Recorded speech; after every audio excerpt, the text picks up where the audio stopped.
तो आज का ये सत्र हम श्रीमद एसी भक्तिवेदांत स्वामी श्रील प्रभुपाद को समर्पित करते हैं।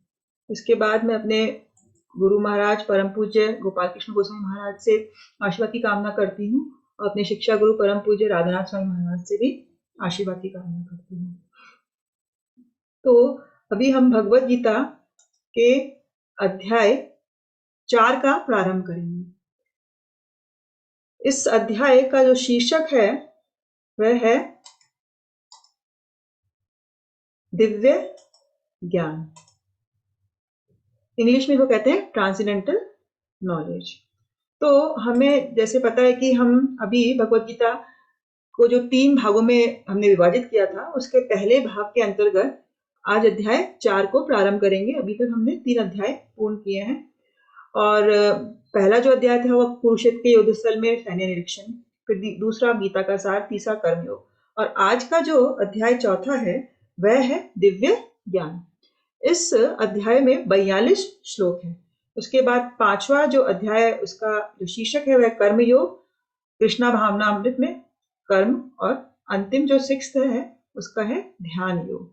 तो इस प्रकार से पहले भाग को विभाजित किया गया है। जो ये चौथा अध्याय है दिव्य ज्ञान, इसको हमने कुछ उपभागों में विभाजित किया है, तो जिससे हमें समझने में आसान हो जाता है कि इस चैप्टर में इसकी भूमिका क्या है। तो भूमिका के अंतर्गत जो पहले 4 श्लोक हैं वह इस दिव्य ज्ञान की परंपरा के बारे में हमें बताते हैं और उसके बाद जो 5 से 10 हैं वह बताते हैं कि जो भगवान कृष्ण के अवतरण का दिव्य स्वभाव, अगर वे अवतरित होते हैं इस जगत में, इस पृथ्वी पर, तो ये एक उनका एक दिव्य स्वभाव रहता है। तो उसके बारे में 5 से 10 फिर 11 से 15 में कृष्ण को बताया गया कि कृष्ण ही सभी मार्ग के सृष्टिकर्ता और पराकाष्ठा है। उसके बाद 16 से 24 में देखेंगे कि ज्ञान के स्तर पर हम कर्म को कैसे समझ सकते हैं और 25 से 33 में हम देखेंगे कि यज्ञ के द्वारा ज्ञान की कैसे प्राप्ति हो सकती है और अंतिम जो इसका उपभाग है उसमें देखेंगे कि ज्ञान प्राप्त करने की क्या पद्धति है, क्या परिणाम है और उसकी क्या महिमा है। तो इस प्रकार से इसको विभाजित किया गया है। अब जैसे कि हमने अध्याय 3 जो का शीर्षक था निष्काम कर्म योग, तो उसमें हमने देखा कि भगवान जो अंतिम उसका उपभाग था उसमें हमने काम के बारे में पढ़ा था, है ना। 36 से 43 में क्या बताते हैं भगवान पिछले अध्याय में कि मनुष्य को क्या चीज है जो बंधन में बांध के रखता है। अर्जुन जब प्रश्न पूछते हैं तो भगवान कृष्ण उसका उत्तर देते हैं कि ये काम वासना ही है जो बंधन का मुख्य कारण है और उससे हमें बचाता कौन है, वह है आध्यात्मिक बुद्धि। तो हम आध्यात्मिक बुद्धि द्वारा इस वासना को नियंत्रित कर सकते हैं और कोई माध्यम नहीं है। तो इसीलिए इस अध्याय में अब कृष्ण भगवान उस दिव्य ज्ञान को हमें प्रस्तुत करेंगे जो हमें आध्यात्मिक बुद्धि देगा, जिससे कि हम काम को वश में कर सकते हैं। ठीक है ना। तो पिछले अध्याय में कृष्ण ने निष्काम कर्म के बारे में बताया और निष्काम कर्म का हमने क्या उद्देश्य बताया था कि कोई ज्ञान प्राप्त करना, है ना। तो वह दिव्य ज्ञान प्राप्त करना, क्योंकि निष्काम कर्म से क्या होता है कि हमारा धीरे धीरे हृदय की शुद्धिकरण होती है ना। और जब हृदय की शुद्धिकरण होती है तो हमारा हृदय उस दिव्य ज्ञान को प्राप्त करने के योग्य बन जाता है और हमें भगवान स्वयं वह ज्ञान में देते हैं जब हमारा हृदय शुरू हो जाता है। तो इस अध्याय में कृष्ण उस ज्ञान को प्रस्तुत करेंगे और वह ये बताएंगे जब शुरुआत में कि ज्ञान कैसे वंशों को उन्होंने दिया और फिर इस ज्ञान की महिमा के बारे में बताएंगे। तो इस प्रकार से इस अध्याय का ये छोटा सा सार है। तो प्रारंभ में जब भगवान इस अध्याय को प्रारंभ करते हैं तो दिव्य ज्ञान की परंपरा के बारे में बताते हैं। तो इसको कैसे हम समझ सकते हैं, पहले श्लोक में पहला श्लोक क्या था, श्री भगवान उवाच इमं विवस्वते योगं प्रोक्तवान अहम् अव्ययं विवस्वान मनवे प्राह मनुवे प्राह मनुर्इक्ष्वाके अब्रवीत्। तो कोई इसको पढ़ना चाहेगा अनुवाद को?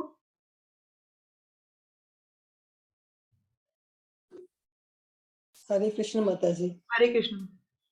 भगवान श्री कृष्ण ने कहा, मैंने इस अमर योग विद्या का उपदेश सूर्य देव विवस्वान को दिया और विवस्वान ने मनुष्य के पिता मनु को उपदेश दिया और मनु ने इसका उपदेश इक्ष्वाकु को दिया। भगवत गीता 4.1। हरे कृष्ण। हरे कृष्ण। तो इस अध्याय के प्रारंभ में ही भगवान क्या कह रहे हैं कि इस अमर योग विद्या का उपदेश, अमर योग विद्या का उपदेश मतलब भगवत गीता, है ना? इस भगवत गीता का उपदेश भगवान ने बहुत साल पहले, बहुत मतलब हम कह सकते हैं कम से कम 20 मिलियन ईयर्स बिफोर, तो उन्होंने इसका ज्ञान सूर्यदेव विवस्वान को दिया, ठीक है ना? और विवस्वान ने जो मनुष्य के पिता मनु है उनको उपदेश दिया और मनु ने इक्ष्वाकु को उपदेश दिया। अब जो इक्ष्वाकु हैं राजा, वह जो सूर्यवंश जिसमें राम भगवान का जन्म हुआ था उसके वंशज हैं। तो राम भगवान इस इक्ष्वाकु वंश के ही वंशज हैं। तो इस प्रकार से ये जो विद्या है ना, इसको अमर योग विद्या कहा गया है। इस विद्या को भगवान क्या कह रहे हैं कि मैंने राजाओं को दिया, है ना? जो विवस्वान है वह सूर्य ग्रह के देवता है ना? और जो मनु है पूरी मानव प्रजाति के पिता है और इक्ष्वाकु राजा है सूर्यवंशी। तो इस प्रकार से इसके तात्पर्य में प्रभुपाद कहते हैं कि जैसे कि भगवान ने इसका उपदेश सूर्यदेव विवस्वान को दिया, तो राजाओं को ही क्यों इसका पात्र बनाया उपदेश देने का।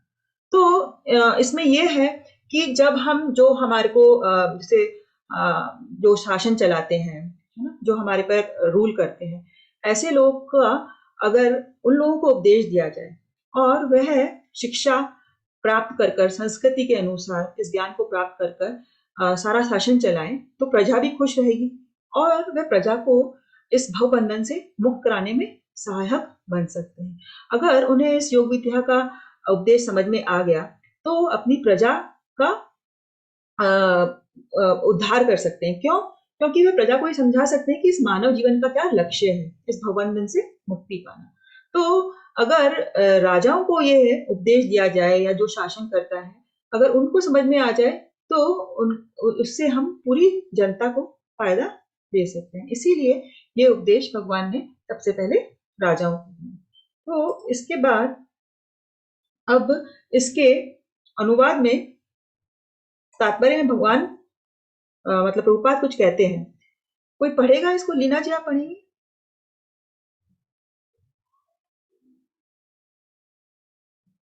एक मिनट। हाँ जी। जय श्री कृष्ण। जय श्री कृष्ण। समस्त लोगों के राजा विशेष रूप से निवासियों की रक्षा के लिए नियमित होते हैं, अतः राज वर्ग को भगवत गीता की विद्या को समझना चाहिए, जिसके वे नागरिकों प्रजा पर शासन कर सके और उन्हें काम रूपी भव बंधन से बचा सके। मानव जीवन का उद्देश्य भगवान के साथ अपने शाश्वत संबंध के आध्यात्मिक ज्ञान का विकास है और सारे राज्यों तथा समस्त लोगों के शासन अध्यक्षों को चाहिए कि शिक्षा, संस्कृति तथा भक्ति द्वारा नागरिकों को यह पाठ पढ़ाए। हरे कृष्ण। हरे कृष्ण। धन्यवाद। तो अभी हमने आपको समझाया है कि क्यों राजाओं को दिया गया, ताकि वह इस प्रजा को काम रूपी संबंध से बचा सके और हमारा जीवन का उद्देश्य है भगवान के साथ शाश्वत संबंध है, तो इस आध्यात्मिक ज्ञान का विकास प्रजा में कर सके, है ना। तो वह जो भी शासन अध्यक्ष है वह अपनी शिक्षा, संस्कृति और भक्ति द्वारा नागरिकों को ये पाठ पढ़ा सकते हैं। इसीलिए भगवान ने जो राजा हैं उनको ये उपदेश दिया। अब हमने देखा कि इसमें 4 युग आपको पहले बता चुके हैं हम कि ये क्यों बता रहे हैं युग, क्योंकि हम परंपरा के बारे में बात कर रहे हैं, है ना। जो ये जो त्रेता युग में, है ना, त्रेता युग में इक्ष्वाकु को यह उपदेश दिया गया, तो तभी से हम समझ सकते हैं कि उसके भी पूर्व भगवान ने विवस्वान को ये उपदेश दिया होगा। तो ये बहुत पुराना है, कैलकुलेशन के हिसाब से हम कह सकते हैं कि 20 मिलियन ईयर्स पुराना ये इतिहास है जब भगवान ने विवस्वान को ये उपदेश दिया। तो इसके अंतर्गत हम देख सकते हैं कि कैसे ये 4 युग होते हैं। तो सतयुग है, त्रेता युग है, द्वापर युग है और कलयुग है ना? तो हम जानते हैं कि कलयुग की जो अवधि है वह 4,32,000 है। इसका जो डबल करते हैं वह द्वापर युग की अवधि हो जाती है। 3 टाइम्स कर देते हैं तो त्रेता युग की अवधि हो जाती है और सतयुग की अवधि इसके 4 गुना होती है। तो ये रफ कैलकुलेशन है इन युगों का, है ना? तो अब भगवान क्या कहते हैं कि जब इस ज्ञान का उपदेश वह देते हैं तो धीरे धीरे कोई भी ज्ञान है उसको वह विचलित या वह थोड़ा सा पलट जाता है, बदल जाता है, धीरे धीरे उसमें कुछ डिग्रेडेशन आ जाता है। जैसे कि अगर हम दूध को छोड़ दें खुला तो धीरे धीरे वह खराब हो जाता है दही में या फट जाता है।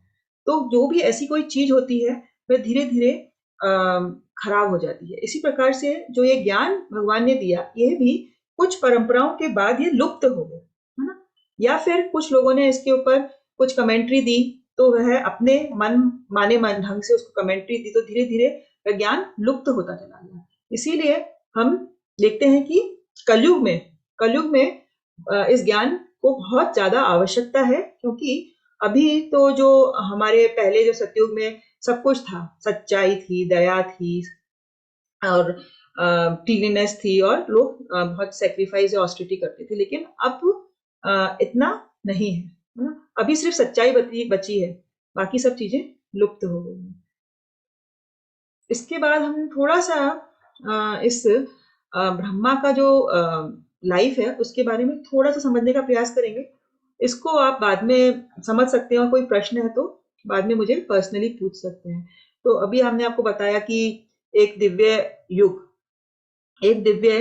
होता है 4 युग को मिलाकर, है ना? तो ये 4 युग हैं, सत्य युग, त्रेता युग, द्वापर युग और कलयुग, ठीक है ना? और ऐसे 1000 दिव्य युग भगवान के एक दिन को ब्रह्मा जी के एक दिन को मनाते हैं। तो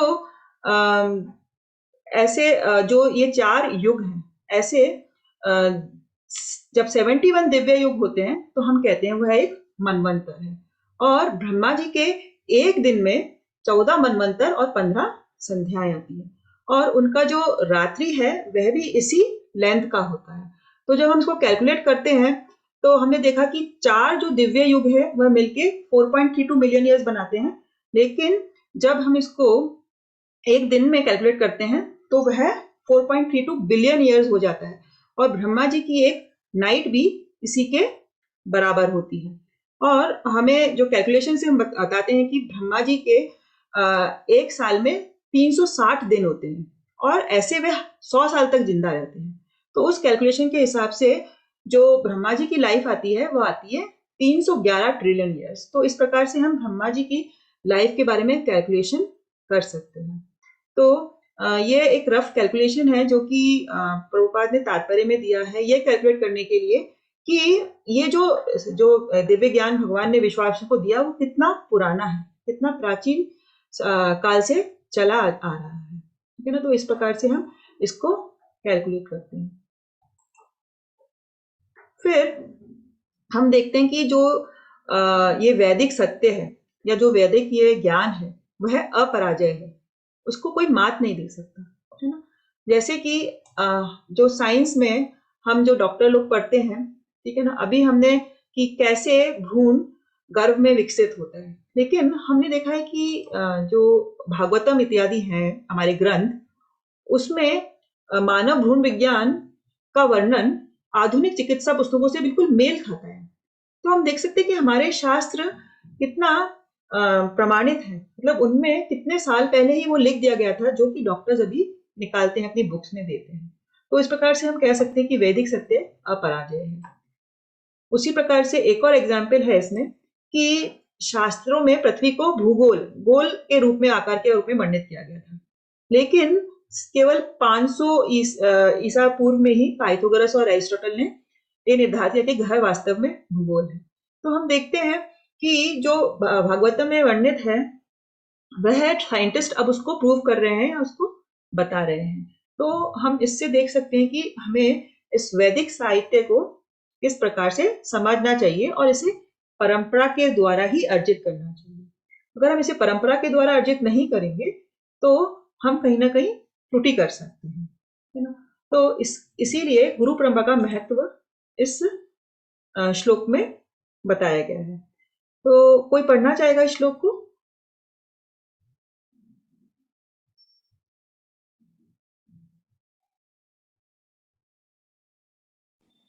हम पढ़े माता जी? हाँ जी, हरे कृष्ण।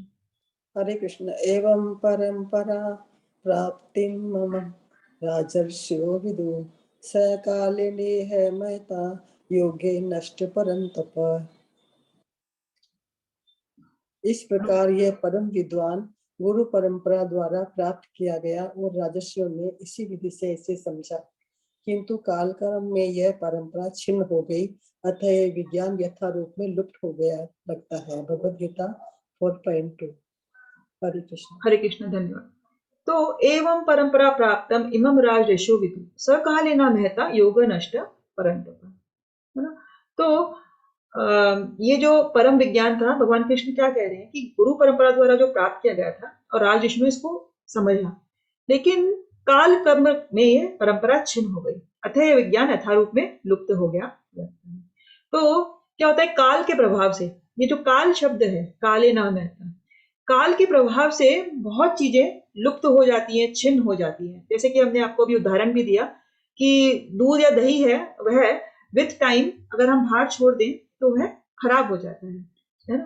तो उसी प्रकार से ये गुरु परंपरा द्वारा विज्ञान भी यथाकाल में लुप्त हो गया है ना। तो इसीलिए अब भगवान कृष्ण बताएंगे कि मैंने ये ज्ञान फिर से अर्जुन को क्यों दिया। तो ये हम देखते हैं कि क्या हुआ। इसके तात्पर्य में भगवान मतलब प्रभुपाद क्या लिखते हैं, 5000 वर्ष पूर्व भगवान ने स्वयं देखा कि गुरु परंपरा टूट चुकी है, अतः उन्होंने घोषित किया कि गीता का उद्देश्य भी नष्ट हो चुका है। इसी प्रकार इस समय गीता के इतने संस्करण उपलब्ध हैं कि उनमें से प्राय सभी प्रामाणिक गुरु परंपरा के अनुसार नहीं है। विभिन्न संसारी विद्वानों ने गीता की असंख्य टीकाएं की है, किंतु वह प्राय सभी श्री कृष्ण को स्वीकार नहीं करते, यद्यपि वह कृष्ण के नाम पर अच्छा व्यापार चलाते हैं। तो इसमें प्रभुपाद ये बताने की कोशिश कर रहे हैं कि बहुत लोग गीता पर टिप्पणी लिखते हैं, कमेंट्रीज लिखते हैं, है ना, लेकिन अगर वह भक्त नहीं होते तो वह अपने मन माने ढंग से गीता के श्लोकों को कुछ भी अर्थ निकाल के एक किताब निकाल देते हैं। किसी को कोई, जैसे कि पहले कभी जेल में लोग होते थे तो उनको ऐसा लगता था कि हम गीता के ऊपर अपना कुछ लिखें, तो इस प्रकार से वह प्रमाणित नहीं है।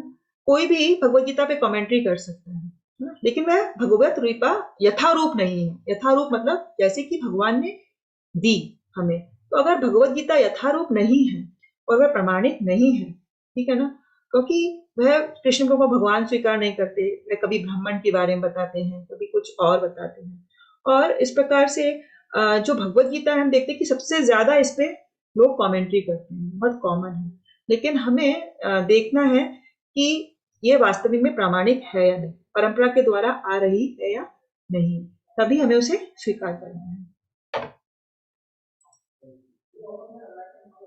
तो इसमें एक्चुअली हम ये बताते हैं कि 4 संप्रदाय हैं जो प्रामाणिक है ना। तो इस इंग्लिश स्लाइड का हमने हिंदी में यहाँ अनुवाद किया है कि कृष्ण भगवान से 4 प्रामाणिक संप्रदाय आते हैं, ठीक है ना। तो एक तो है ब्रह्म संप्रदाय, एक श्री संप्रदाय है, रुद्र संप्रदाय और एक कुमार संप्रदाय है। तो जो ब्रह्म संप्रदाय है, ब्रह्मा जी को ज्ञान दिया गया, लक्ष्मी जी से चालू होता है श्री संप्रदाय, शिव जी से रुद्र संप्रदाय, और कुमार संप्रदाय के 4 कुमार। तो इनके जो आचार्य हैं उनके भी नाम हमने नीचे लिखे हैं कि जो ब्रह्म संप्रदाय है उसके माधवाचार्य हैं प्रमुख आचार्य, और श्री संप्रदाय के हुए रामानुजाचार्य, और रुद्र संप्रदाय के हुए विष्णु स्वामी, और कुमार संप्रदाय के हुए निम्बाकाराचार्य। तो अगर हम किसी भी इस प्रामाणिक संप्रदाय में आ रहे हैं तो ही हम गुरु परंपरा के अंतर्गत आते हैं, अन्यथा नहीं। आजकल हम देखते हैं कि बहुत से लोग अपनी अपनी परंपरा या कुछ और फिलॉसफी निकाल देते हैं और फिर उसको फॉलो करने लगते हैं। लेकिन अगर हमें उसे नहीं मानना है, अगर वह इस 4 संप्रदाय में नहीं आ रहा है, तो इसी प्रकार से हम लोग जो आते हैं, हम कहते हैं कि हम ब्रह्म माधव गौड़िया संप्रदाय को बिलोंग करते हैं, है ना।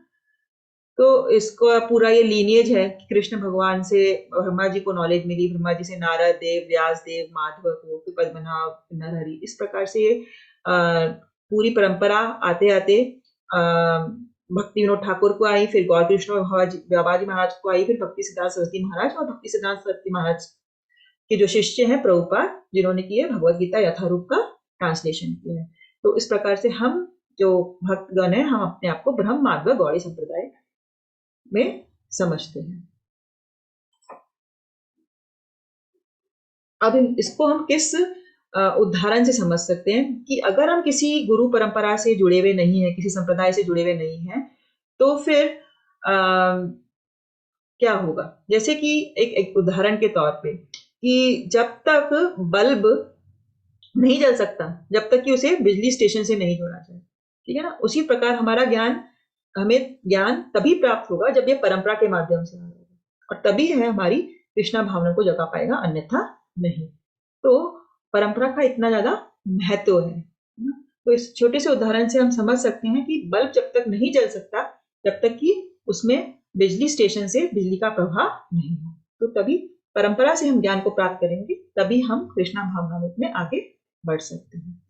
क्योंकि हम एक छोटे से और उदाहरण से समझ सकते हैं इस कहानी के माध्यम से। इस कहानी में क्या है, हाथी है और 6 अंधे व्यक्ति हैं। ये पहले भी हमने जो हमारे इंट्रोडक्टरी सेक्शंस थे उनमें आपको बताया था। जैसे कि ये 6 अंधे व्यक्ति हैं, देख नहीं सकते। उनके गुरु ने उनके सामने एक हाथी लाकर खड़ा कर दिया। अब ये जो 6 अंधे व्यक्ति हैं, कोई तो हाथी के दांत को पकड़ रहा है, कोई सूंड को पकड़ रहा है, कोई पैरों को पकड़ रहा है, कोई पूंछ को पकड़ रहा है ना, और कोई बॉडी को पकड़ रहा है। तो वह अपने अपने मन ढंग से उसका इन्फ्लुएंस निकालते हैं कि ये तो जो है जो पूंछ है वो तो रस्सी की तरह है, या उनका शरीर है, ये पैर जो है वो एक वृक्ष की तरह है। तो इस प्रकार से वह अपनी अपनी कल्पना के अनुसार उसका इन्फ्लुएंस निकालते हैं। तो इससे क्या होता है, जैसे कि इस पिक्चर में हम देख सकते हैं कि जो कान को कोई बोल रहा है पंखे की तरह है, जो दांत है वह भाले की तरह है ना, सूंड है वो एक सांप की तरह है, जो पूंछ है वह रस्सी की तरह है, जो उनका शरीर है वह दीवार की तरह है, और जो पैर है वो पेड़ की तरह। तो उन्होंने अपना अलग अलग इन्फ्लुएंस निकाला जो कि सही नहीं है ना। जब तक गुरु उनको नहीं बताएगा कि ये तो एक हाथी है, तब तक वह नहीं जान पाएंगे। इसीलिए इसमें गुरु की महत्वता बताई गई है ना? तो कैसे हमारा सीमित ज्ञान हमें इस संपूर्ण सत्य मानने के लिए प्रेरित करता है।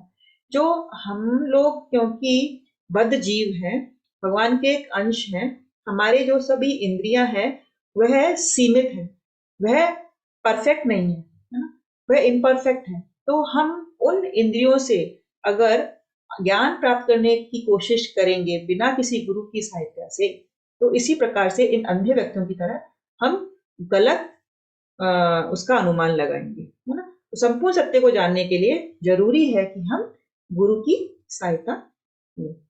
तो ये परंपरा के बारे में था पहले जो 2 श्लोक में, जिसे प्रभुपाद ने बड़े विस्तृत तरीके से हमें समझाया है। अब श्लोक नंबर 3, यह बहुत इंपॉर्टेंट श्लोक है।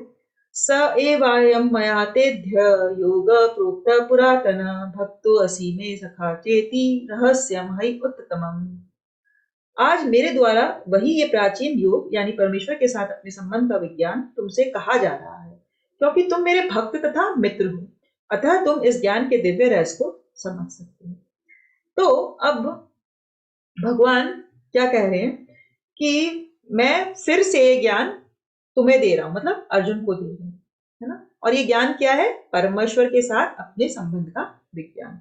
इस ज्ञान को अर्जुन को दे रहे हैं। अब अर्जुन को क्यों दे रहे हैं, उसकी कोई क्वालिफिकेशन होगी तभी तो दे रहे हैं, है ना। तो इसीलिए वह बताते हैं कि क्योंकि अर्जुन भगवान के भक्त हैं और भगवान के मित्र हैं, इसीलिए वह इस विज्ञान के दिव्य रहस्य को समझ सकते हैं, अन्य कोई नहीं समझ सकता, है ना। तो इस ज्ञान को रिसीव करने की दो क्वालिटीज हैं, है ना, कि भक्त, हमें भक्त बनना है, और मित्र। जो असुर लोग हैं वह इसको नहीं समझ सकते, इस ज्ञान को नहीं समझ सकते। किसी भी चीज को करने के लिए, ग्रहण करने के लिए हमें कुछ ना कुछ क्वालिफिकेशन या प्री रिक्विजिट होती है, नेसेसिटी होती है, उसके बिना हम कुछ नहीं कर सकते। जैसे कि अगर हमें ट्रेन में सफर करना है तो हमें ट्रेन का टिकट हमारे पास होना चाहिए, चाहे हम बहुत बड़े इंजीनियर, डॉक्टर या कोई प्रधानमंत्री या कोई भी हम पोस्ट पे हो, लेकिन जब तक हमारे पास टिकट नहीं होगा हम उस ट्रेन में सफर नहीं कर सकते। इसीलिए इस ज्ञान को प्राप्त करने की भी हमारी क्या क्वालिफिकेशन है कि हमें भगवान का भक्त बनना है, तभी हम इस ज्ञान को समझ सकते हैं और प्राप्त कर सकते हैं। तो इसके तात्पर्य में प्रभुपाद कुछ कहते हैं। नमिता जी आप पढ़ेंगी? हाँ माता जी पढ़ूंगी मैं। हाँ जी, हरे कृष्ण। हरे कृष्ण। मनुष्यों की दो श्रेणियां हैं, भक्त तथा असुर। भगवान ने क्योंकि यह उनका भक्त था, किंतु असुर के लिए इस परम गुह्य विद्या को समझ पाना संभव नहीं है। इस परम ज्ञान ग्रंथ के अनेक संस्करण उपलब्ध है। इनमें से कुछ भक्तों की टीकाएं हैं और कुछ असुरों की। जो टीकाएं भक्तों के द्वारा की गई है वे वास्तविक हैं, किंतु जो असुरों द्वारा की गई है वे व्यर्थ है। अर्जुन श्री कृष्ण को भगवान के रूप में मानता है, अतः जो गीता भाष्य अर्जुन के पद चिन्हों का अनुसरण करते हुए किया गया है वह इस परम विद्या के पक्ष में वास्तविक सेवा है। किंतु असुर भगवान कृष्ण को उस रूप में नहीं मानते। वे कृष्ण के विषय में तरह तरह की मनगढ़ंत बातें करते हैं और कृष्ण के उपदेश मार्ग से सामान्य जनता को गुमराह करते रहते हैं। हरे कृष्ण, धन्यवाद। तो प्रभुपाद क्या कह रहे हैं कि इसके तात्पर्य में कि मनुष्य की दो श्रेणियां होती हैं, असुर और भक्त। जो भक्त हैं वे भगवान को भगवान मानते हैं, कृष्ण को, लेकिन असुर नहीं मानते हैं। और इसी प्रकार जो भक्त टीकाएं करते हैं इसकी भगवत गीता की, और कुछ असुर लोग भी करते हैं। तो हमें किसकी टीकाएं को मानना है? जो भक्त है, क्योंकि वह परंपरा से आ रही है ना। तो बताते हैं कि जो असुर हैं वे अपने मन भ्रंत बातों से कभी कभी इन श्लोकों का अनुवाद करते हैं और हमें भटका सकते हैं, लेकिन हमें उससे सावधान रहना है। फिर हम देखते हैं कि यहाँ पर एक शहद की बोतल है ना। शहद की बोतल है, तो जब तक ये हम शहद की बोतल खोले नहीं और शहद को चखे नहीं, हम उसके स्वाद को नहीं जान सकते। इसीलिए भगवत गीता को अपने सांसारिक ज्ञान से समझने की कोशिश नहीं करनी चाहिए। बाहर से शहद की एक बोतल को चाटने जैसा हो जाता है। जब कोई भगवान का भक्त बन जाता है तभी वह भगवत गीता को समझ सकता है, उसके रस का आस्वादन कर सकता है, अन्यथा नहीं तो वह सिर्फ हम कहेंगे कि बाहर से बॉटल को चाट रहा है और कुछ नहीं।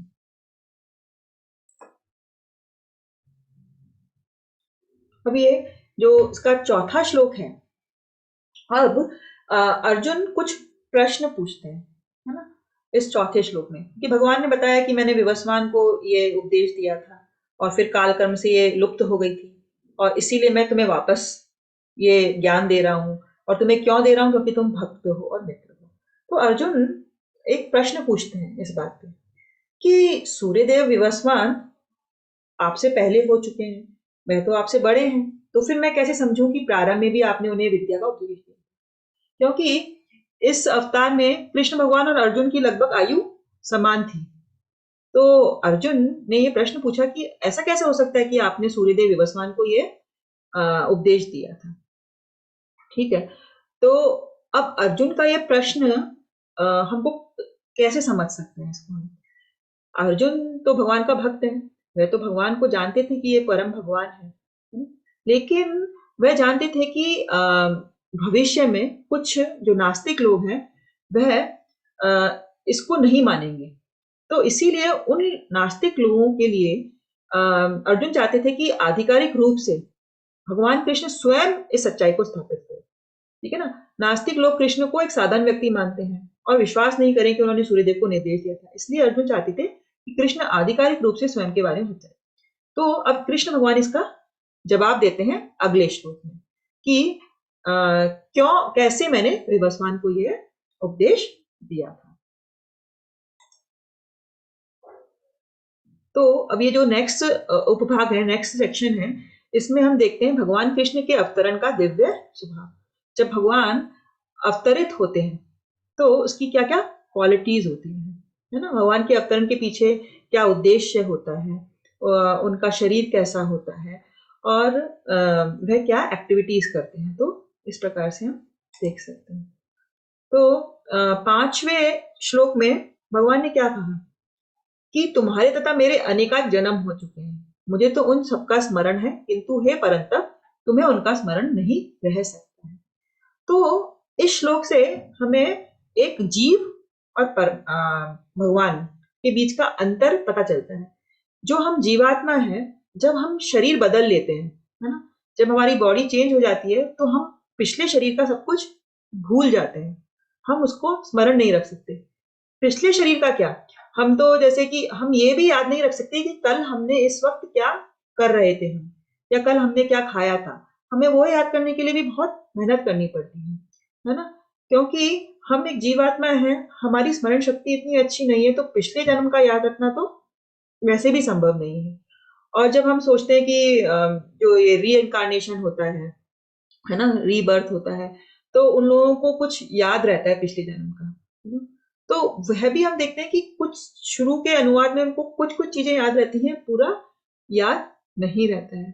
और भगवान हमें जब दूसरा शरीर हमें मिलता है तो भगवान हमें इसको भुला देते हैं कि हमें पिछले जन्म का याद नहीं रहे, क्योंकि अगर हमें याद रहेगा तो हम इस जीवन में अपनी एक्टिविटीज को नहीं कर पाएंगे।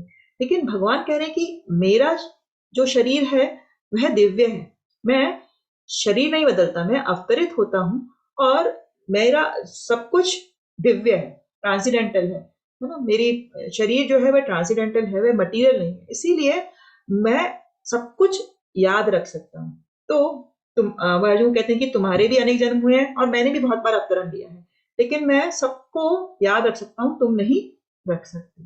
तो इसीलिए मैं जानता हूं कि मैंने भगवान मतलब विवस्वान को यह उपदेश दिया था, ठीक है ना। और फिर वे अपने बारे में बताते हैं कि यद्यपि मैं अजन्मा अविनाशी हूँ और यद्यपि मैं समस्त जीवों का स्वामी हूँ, तो भी प्रत्येक युग में मैं अपने आदि दिव्य रूप में प्रकट होता हूँ। अजन्मा क्यों कहते हैं, रीबॉर्न? क्योंकि भगवान का हम जैसा जन्म नहीं होता, भगवान अवतरित होते हैं अलग अलग युगों में, और जब वह अवतरित होते हैं तो उनका जो शरीर होता है वह दिव्य होता है, जैसा कि गोलोक वृंदावन में है वह उसी शरीर में अवतरित होते हैं, है ना। और वह समस्त जीवों के स्वामी है, और फिर भी वह हर युग में अपने दिव्य रूप में प्रकट होते हैं। तो अब अगले सेक्शन में हम देखेंगे कि भगवान प्रकट क्यों हो रहे हैं, तो क्यों होते हैं प्रकट। तो इसका हम देखते हैं कि इसके बारे में जो अवतरण है भगवान का, इसका भगवद गीता ब्रह्म संहिता में बोला गया है कि हमें भगवान के अनेकाक अवतारों की सूचना प्राप्त होती है। उनमें क्या कहा गया है कि मैं उन आदि पुरुष श्री भगवान गोविंद की पूजा करता हूँ जो अद्वैत, अच्युत तथा अनादि है। यद्यपि अनंत रूपों में उनका विस्तार है, किंतु तो भी वह आद्य, पुरातन तथा नित्य नवयौवन युक्त रहते हैं। श्री भगवान के ऐसे सच्चिदानंद रूप को प्राय श्रेष्ठ वैदिक विद्वान जानते हैं, किंतु विशुद्ध अनन्य भक्तों को तो उनके दर्शन नित्य होते रहते हैं। तो सर्वोच्च भगवान श्री कृष्ण विभिन्न अवतारों में प्रकट होते हैं, लेकिन अपने सच्चिदानंद शरीर को वह नहीं बदलते हैं, तो स्वयं से भिन्न नहीं है। उसके संबंध में सब कुछ आत्मा है, भगवान के संबंध में सब कुछ आत्मा ही है। और क्योंकि भगवान सर्वज्ञ है ना, सर्वज्ञ होने के नाते उन्हें अपने अतीत के सारे अवतार याद रहते हैं, हम लोग भूल जाते हैं। तो इस प्रकार से यह है भगवान कृष्ण के अवतरण का दिव्य स्वभाव है। इसको हम एक उदाहरण से समझ सकते हैं, जैसे कि एक जेल है ना, जेल है तो जेल में जो कैदी है ना, कैदी को बहुत सारे नियमों का, कायदों का पालन करना होता है, और जेल के सब नियम के अंतर्गत वह कैदी होता है। अब सपोज उसी जेल में prime minister Narendra Modi visit करते हैं, है ना, तो क्या नरेंद्र मोदी भी उस जेल के नियमों के अंतर्गत आ जाते हैं? नहीं आते, है ना। इसी प्रकार से जो ये दुखालयम है, इसमें हम जो जीव हैं, हम अपनी इच्छाओं के कारण यहाँ डाल दिए गए हैं और हमें इस भौतिक जगत के नियमों का पालन करना पड़ता है। लेकिन जो भगवान इस धरती पर अवतरित होते हैं, तो वह इन सब नियमों से परे हैं। उनके लिए कोई भी बंधन नहीं है ना। और जिस प्रकार की नरेंद्र मोदी को कोई भी जेल के नियमों के अंतर्गत हम नहीं मान सकते।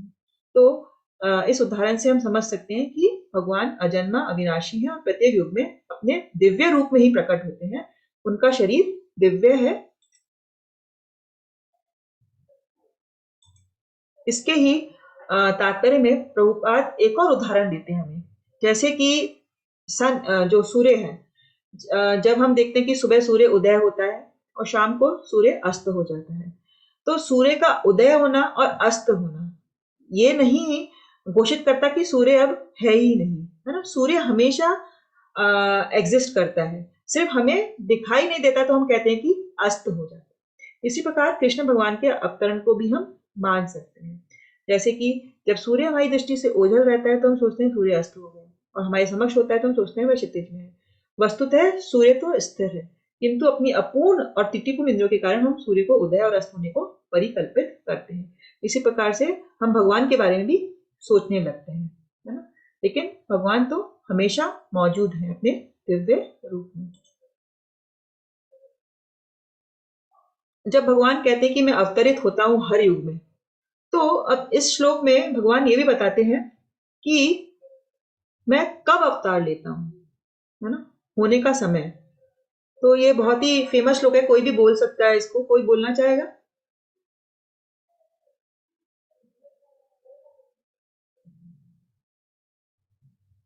हरे कृष्ण माता जी, कोई भी नहीं बोलना चाहे तो मेरे को बोल दीजिएगा आप।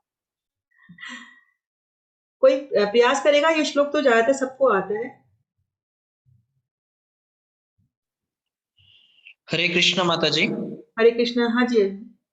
यदा यदा हि धर्मस्य ग्लानिर्भवति भारत अभ्युत्थानं धर्मस्य तदात्मानं सृजाम्यहम्। धन्यवाद अशोक जी। हे भारतवंशी, जब भी और जहां भी धर्म का पतन होता है और अधर्म की प्रधानता होने लगती है, तब तब मैं अवतार लेता हूँ। तो भगवान बता रहे हैं कि जब कभी भी इस धरती पर धर्म का पतन होता है, धर्म का पतन होता है मतलब हमें जो हमारे शास्त्र हैं, वेद हैं, वह हमें कुछ धार्मिक विधि विधानों का पालन करने के लिए हम बाधित होते हैं, है ना। लेकिन हमने देखा कि जब दुर्योधन ने सभी सीमाओं को लांघ लिया और अधर्म की प्रधानता बढ़ती चली गई, तो भगवान ने इस कुरुक्षेत्र के युद्ध का मतलब अरेंजमेंट किया ताकि इन सब अधर्मियों का नाश हो सके और धर्म की स्थापना हो सके। तो भगवान कह रहे हैं कि तब तक मैं अवतार लेता हूं जब इस धरती पर धर्म का पतन होता है। लेकिन आगे हम देखेंगे कि भगवान के अवतरित होने का ये मुख्य कारण नहीं है, क्योंकि भगवान चाहे तो अधर्म का नाश तो भगवान के भक्त जैसे कि अर्जुन, युधिष्ठिर महाराज, ये कोई भी कर सकते हैं, है ना। उसके लिए भगवान को आने की आवश्यकता नहीं है। तो इस प्रकार से यह उनके आने का मुख्य कारण नहीं है, है ना? और इसी प्रकार से कृष्ण के अवतर होने का उद्देश्य इस श्लोक में हमें पता चलता है।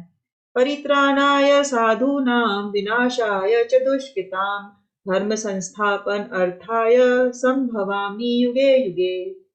भक्तों का उद्धार करने, दुष्टों का विनाश करने तथा धर्म की फिर से स्थापना करने के लिए मैं हर युग में प्रकट हूँ। तो इसमें भगवान कृष्ण के अवतरण होने का उद्देश्य बताया गया है कि भक्तों का उद्धार करने के लिए, दुष्टों का विनाश करने के लिए और धर्म की फिर से स्थापना करने के लिए। जैसे कि उसमें बताया था कि जब धर्म मतलब धर्म का पतन हो रहा है, तब भगवान उसको स्थापित करने के लिए प्रकट होते हैं। जैसे कि लेकिन हमने बताया कि यह उनका मुख्य कारण नहीं है।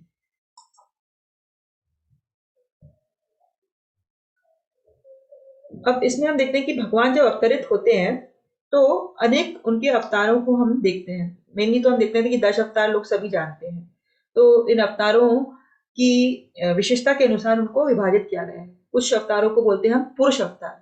कोई जानता है कौन से 3 पुरुष अवतार हैं?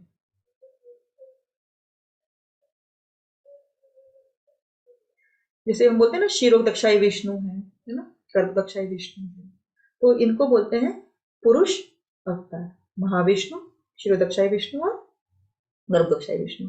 उसके बाद गुण अवतार है, गुण के अनुसार कुछ अवतार है तो गुण अवतार बोलते हैं। लीला अवतार, लीला जो करते हैं, जैसे कि नरसिंह लीला हुई तो उसको। फिर शक्त्यावेश अवतार जैसे कि परशुराम है ना, उनको हम वेद व्यास जी को हम शक्त्यावेश अवतार कहते हैं। फिर मनवंतर, अगर किसी पर्टिकुलर मनु के काल में भगवान आ रहे हैं तो उसको मनवंतर अवतार भी कह देते हैं, और किसी युग में आ रहे हैं तो हमें युग अवतार कहते हैं, ठीक है ना। तो इस प्रकार से भगवान के अवतारों को हम उनकी विशेषता के अनुसार कई बार कहते हैं कि ये युग अवतार हैं, ये शक्त्यावेश अवतार हैं, इस प्रकार।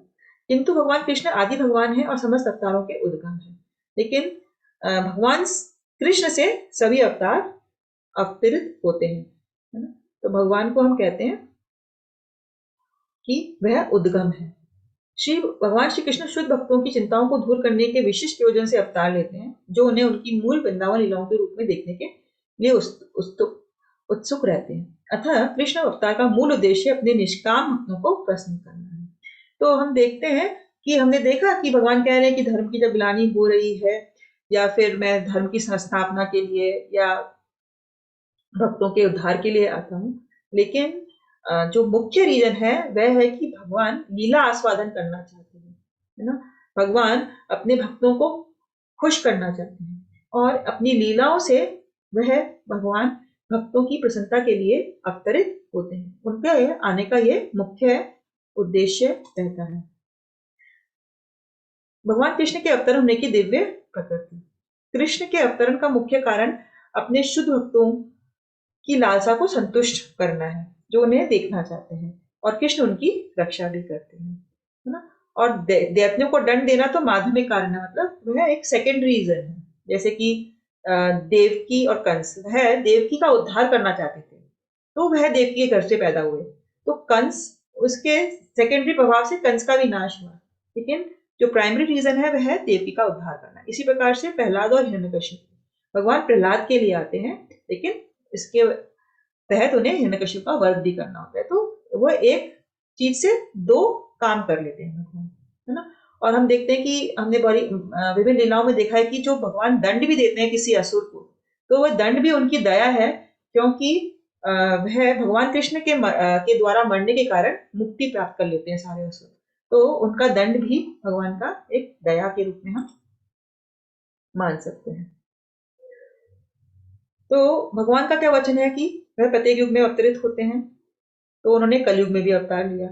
श्रीमद् भागवतम में कहा गया है कि कलयुग के अवतार भगवान चैतन्य महाप्रभु हैं, और चैतन्य महाप्रभु ने संकीर्तन आंदोलन के द्वारा कृष्ण पूजा का प्रसार किया और पूरे भारत में कृष्ण भाव का विस्तार किया, है ना। उन्होंने ये भविष्यवाणी की कि संकीर्तन की ये संस्कृति सारे विश्व के नगर नगर तथा ग्राम ग्राम में फैलेगी, और भगवान चैतन्य को गुप्त रूप में किंतु प्रकट रूप में नहीं, उपनिषदों, महाभारत तथा भगवत जैसे शास्त्र के गूढ़ अंशों में वर्णित किया गया है कि भगवान, मतलब बिल्कुल डायरेक्ट नहीं बताया गया है, लेकिन इनडायरेक्ट तरीके से महाभारत, उपनिषदों और भागवत में बताया गया है कि कलयुग में एक गुप्त अवतार आएंगे चैतन्य महाप्रभु के रूप में, जो इस हरे कृष्णा महामंत्र का पूरे जगत में प्रचार करेंगे। और इसी के अंतर्गत फिर प्रभुपाद ने विदेशों में जाकर इस कृष्णा भावनामृत आंदोलन का स्टार्टिंग करी, और हम देखते हैं कि आज कितने भक्त विदेशों में और भारत में जुड़ रहे हैं इस आंदोलन से।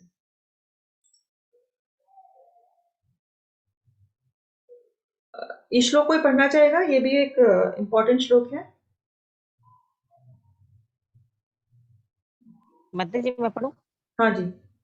जन्म जन्म कर्म च मे दिव्यमेव यो वित्ते तत्वतः यक्तत्वा देह पुनर्जन्म नैति मामेति सो अर्जुन। हे अर्जुन, जो मेरे आविर्भाव तथा कर्मों की दिव्य प्रकृति को जानता है, वह इस शरीर को छोड़ने पर इस भौतिक संसार में पुनः जन्म नहीं लेता, अपितु मेरे सनातन धाम को प्राप्त होता है। भगवत गीता 4.9। धन्यवाद नंदिता जी। तो जन्म कर्म च मे दिव्यम एवं यो वेति तत्वतः त्वक्ता देहम पुनर्जन्म नेति मामेति सो अर्जुन। तो अब भगवान ने जब बताया कि मैं अवतरित होता हूँ और मेरी जो शरीर है वह दिव्य है, वह बदलता नहीं है, मुझे सब कुछ स्मरण रहता है, तो इन सबको जो जानता है कि भगवान का आविर्भाव कैसे हो रहा है और उनकी जो कर्म है, एक्टिविटीज है, वो सब दिव्य है ना?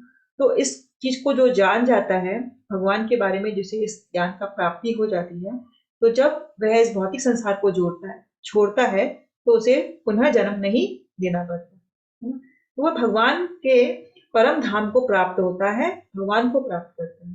तो ये इम्पोर्टेंस है कि हमें ये जानना है कि भगवान की सभी लीलाएं, उनका आविर्भाव सभी दिव्य है, और जो ये जान जाता है, समझ जाता है, तो वह भगवान के सेवक के रूप में हमेशा भक्ति करता है और फिर इस भौतिक जगत में वापस नहीं आता है, इस दुखालयम आश्वासतम में फिर कभी भी नहीं आता है।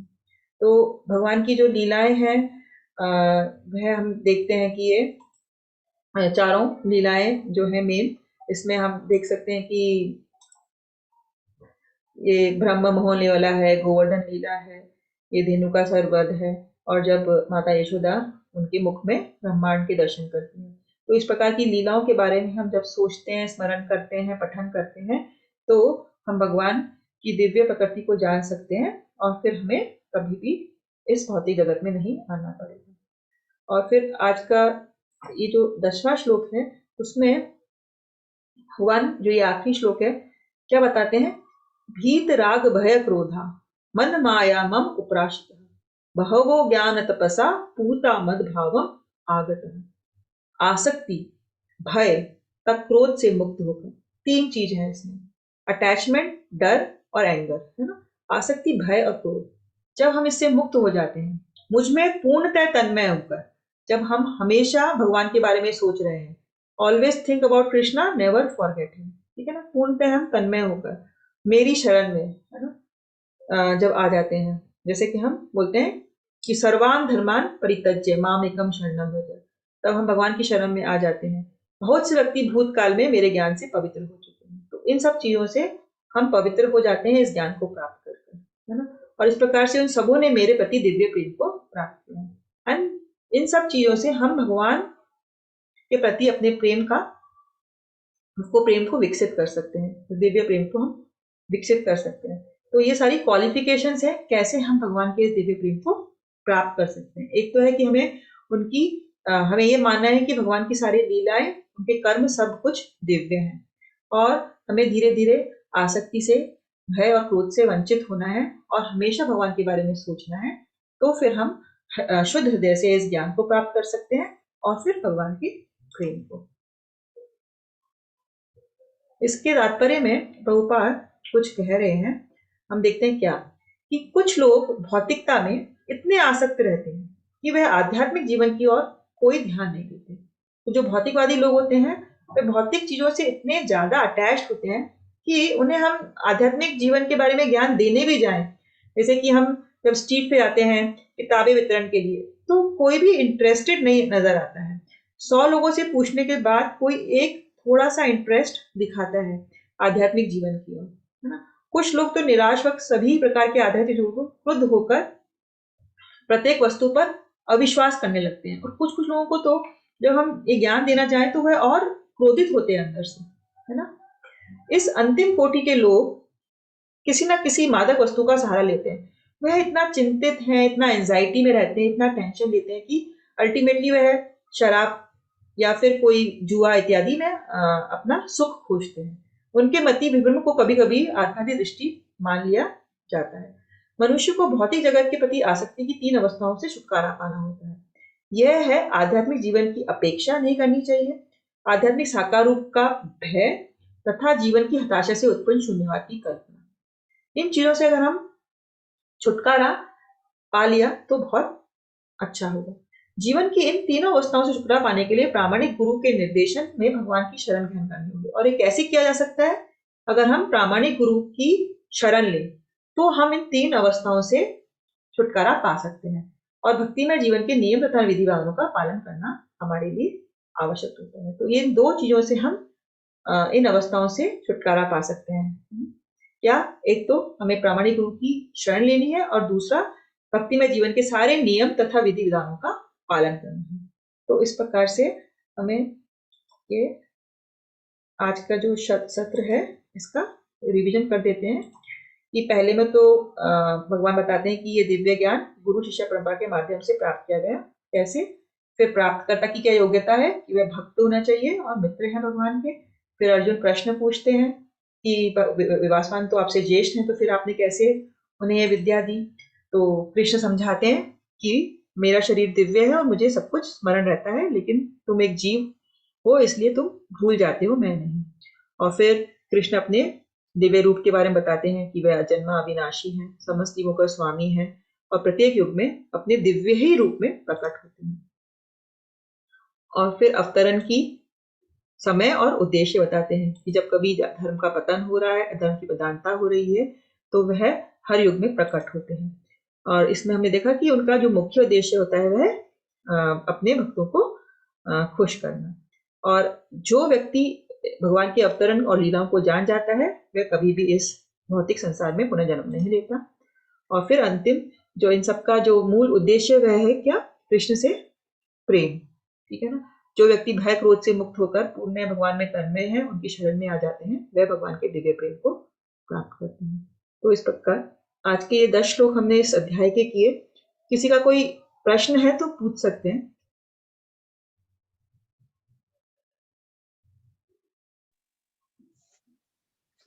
जब हम लोग हरे कृष्ण बोलते हैं तो हाथ ऊपर क्यों करते हैं? एक्चुअली चैतन्य महाप्रभु ने ये जब संकीर्तन का आविर्भाव किया था, तो उन्होंने इसको किया चैंटिंग एंड डांसिंग, है ना? तो जो हमने अभी देखा चैतन्य महाप्रभु के भी हाथ हमेशा ऊपर रहते हैं, है ना? तो इसीलिए भगवान को हम पुकार रहे हैं, भगवान को हम बुला रहे हैं, हम कह सकते हैं, है ना? हरे कृष्णा कृष्णा कृष्णा हरे हरे, हरे राम राम राम हरे। हम भगवान को आमंत्रण कर रहे हैं कि आइए हमारे हृदय में आइए। तो इस प्रकार से मान सकते हैं इसको हम कि हम हाथ ऊपर क्यों करते हैं। जब हम संकीर्तन में कह रहे हैं तो हम इसको जब लाउडली कह रहे हैं तो हम ज्यादातर सब लोग हाथ ऊपर कर भगवान के नाम का जोर से उच्चारण करते हैं। और ये हम चंदन लगाते हैं तो नाक तक क्यों लगाते हैं? क्या चीज? तिलक? जी अब तिलक लगाते हैं तो पर नाक तक लेके आते हैं, नाक से ऊपर लेके जाते हैं। हाँ जी, एक्चुअली ये तिलक जो होते हैं ना अलग अलग संप्रदाय में अलग होते हैं। जैसे रामानुचार्य में वह सिर्फ ये 2 डंडी होती है ऊपर।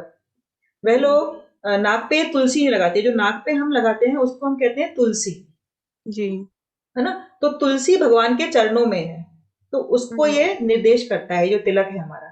तो ये हमारे जो ब्रह्म माधव गौड़ी संप्रदाय के लोग होते हैं वह इस तरह के तिलक का उपयोग करते हैं। और कुछ संप्रदाय में सिर्फ भगवान के चरण का ही होता है, नीचे की तुलसी वो लोग नहीं लगाते। तो ये अलग अलग तरीका है तिलक लगाने का, लेकिन हम जो लगाते हैं उसका ये सिग्निफिकेंस है कि वह भगवान की तुलसी है जो हम नाक पे लगाते हैं। माता जी, मुझे पूछना था कि जैसे हम चैंटिंग करते हैं तो हरे कृष्ण बोलते हैं, वो मन में बोलना है कि मतलब ऐसा बोले कि जिसमें दांत और जीभ मतलब टच हो कि नहीं होना चाहिए, ऐसा सुना है मैंने। नहीं, ऐसा बोलते हैं कि जब हम खुद का जो चैंटिंग कर रहे हैं तो वो इतना धीरे बोलना चाहिए कि हमें सुनाई दे, है ना? क्योंकि जी। मन ही मन में हम बोलेंगे तो कई बार तो हम स्किप कर जाएंगे मंत्रा को, कुछ कुछ वर्ड्स, है ना? और कई बार ऐसे सिर्फ हिसिंग साउंड निकलता है, हरे कृष्ण कृष्ण कृष्ण, हाँ। मतलब वो हिसिंग साउंड निकल जाएगा बस। तो जी। वह नहीं होना चाहिए, हमें हर एक अक्षर को क्लियरली प्रोनाउंस करना चाहिए और इतना धीरे बोलना चाहिए कि वो हमें हमारे कान तक हमें सुनाई दे। जी। तो उसका कि हमारे जीभ से निकल के हमारे कानों के द्वारा वो हमें हृदय में जाना चाहिए। जी, धन्यवाद माता तो जी। इस प्रकार से बोलना। किसी और का कोई प्रश्न हो? ठीक है, तो हम भगवान हरे कृष्णा मंत्र का 5 बार उच्चारण करेंगे।